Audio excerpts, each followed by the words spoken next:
नमस्कार मित्रांनो, आज आपण करणार आहोत वालचवळीची भाजी।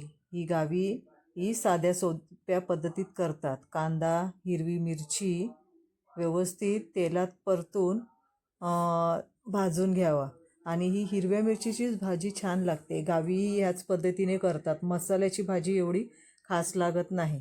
कांदा मिरची भाजल्यावर त्यात टाकणार आहे आपण ही बारीक चिरून घेतलेली वालीची भाजी आणि त्यामध्ये टाकणार आहे मीठ आणि हळद आणि ही भाजी व्यवस्थित ही एका वाफेवर व्यवस्थित शिजते।